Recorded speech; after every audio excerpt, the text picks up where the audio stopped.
I'm Gianluca Grimalda. I'm a researcher in social psychology at a research institute in Germany, and I'm here in the Porch pavilion in the Autostadt of Wolfsburg to denounce the responsibility of Volkswagen in the climate emergency that we are facing.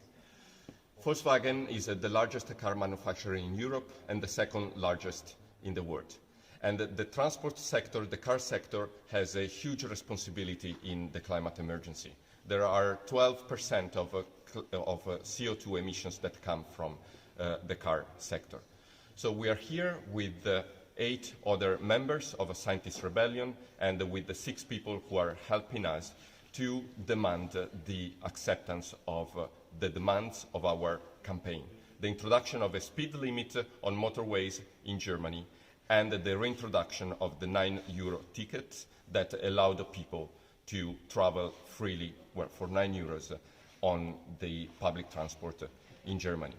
And we are here because we know as scientists that there is a clear connection between the amount of CO2 emissions and the increase in temperatures. And we have already seen that now with only 1.2 temperature increase since pre-industrial level, we are observing famines, floods, droughts, and many other extreme weather events. We know that that is the cause, and we know that we must stop CO2 emissions. We know that we must decarbonize.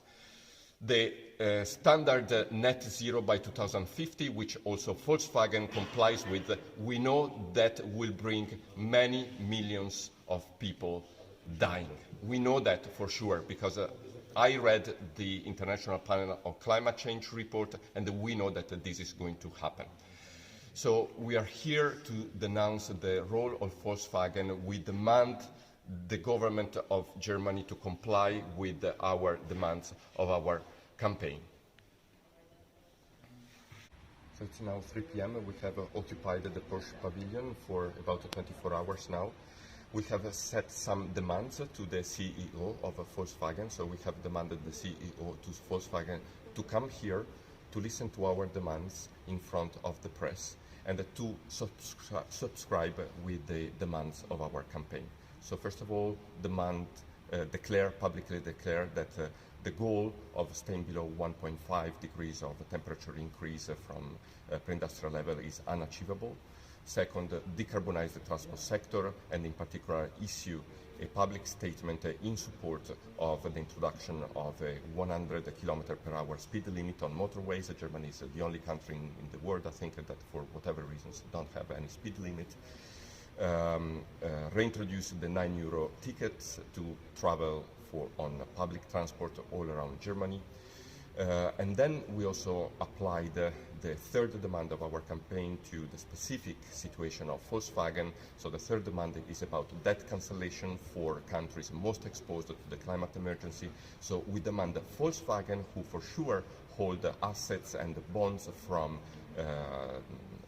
countries that are exposed to the climate emergency, we demand Volkswagen to cancel this debt. We have received no answer so far from the CEO, so we don't know what is going to happen. Yesterday, the manager of the museum said that they wanted to support our right to protest, but in fact we found out this morning that electricity was cut, heating was cut, food did not arrive. Yesterday they brought us some pizza, today nothing. I asked for a medical visit and I had to insist a lot. In principle, they didn't want to allow even a doctor to come here and visit me. So this is the treatment that we have received. So definitely they did not want to encourage our protest at all. Okay, so it's now 26 hours that I'm on a hunger strike, and I've been glued on this service for 24 hours. It has been quite painful during the night. It was cold, first of all, very cold. I felt my hands were really cold. And I had to lay up, to stand up after every 2 hours because I had pain in my arm and my hand is now very, very swollen. You can compare the two hands.